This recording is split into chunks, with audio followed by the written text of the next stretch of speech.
Hello बच्चों, चलिए प्रश्न को पढ़ते हैं। प्रश्न में दिया है कि आरबीसी के अलावा रक्त प्लाज्मा भी ऑक्सीजन को घुलनशील अवस्था में वहन करता है, इसका प्रतिशत है। तो इस प्रश्न की मुख्य अवधारणा है मुख्य अवधारणा मुख्य अवधारणा है श्वसन। तो श्वसन क्या है? एक प्रकार की सांस लेने की प्रक्रिया होती है। इसमें क्या होता है, वायुमंडलीय वायु को क्या करते हैं, अंदर लेते हैं, जिसमें ऑक्सीजन होता है।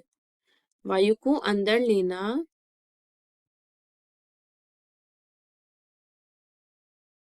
लेना तथा वो क्या फुसफुसीय वायु को बाहर छोड़ना, जिसमें कार्बन डाइऑक्साइड होता है। अंदर लेना तथा बाहर छोड़ना क्या कहलाता है? श्वसन कहलाता है। अब हमारे प्रश्न की ओर देखिए। हमारे क्या होता है, ऑक्सीजन व कार्बन डाइऑक्साइड का परिवहन होता है। परिवहन परिवहन किसके माध्यम से होता है? वो होता है रक्त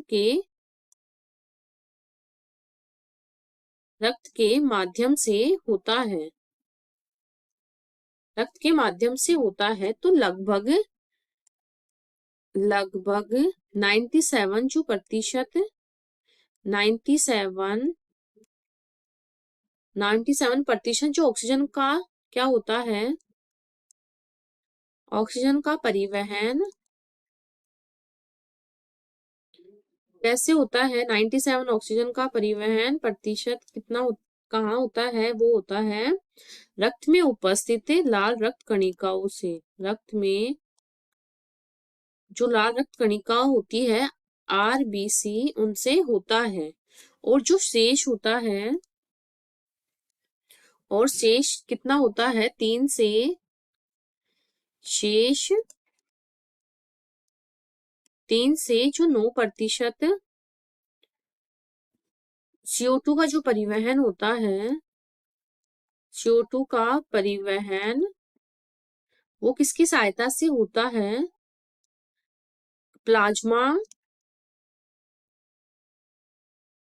प्लाज्मा के द्वारा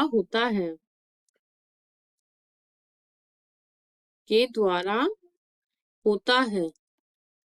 ये हमारे इसमें ऑक्सीजन के बारे में पूछा गया है। इसी प्रकार से कार्बन डाइऑक्साइड का भी होता है।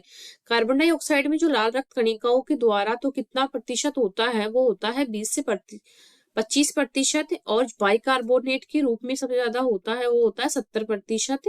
और शेष जो 7% होता है वो प्लाज्मा के द्वारा होता है। ये हमारे CO2 का हो गया है। तो बट हमारे प्रश्न में हमसे ऑक्सीजन के बारे में पूछा था, तो प्लाज्मा का 3 से 9% किसके द्वारा होता है? ऑक्सीजन का परिवहन प्लाज्मा के द्वारा होता है। ऑक्सीजन O2 जिसको बोलते हैं। तो हमारे बाकी के विकल्प कट जाएंगे और हमारा उत्तर हो जाएगा 3 से 9। आशा करती हूँ आपको इस प्रश्न का हल समझ में आया होगा। धन्यवाद।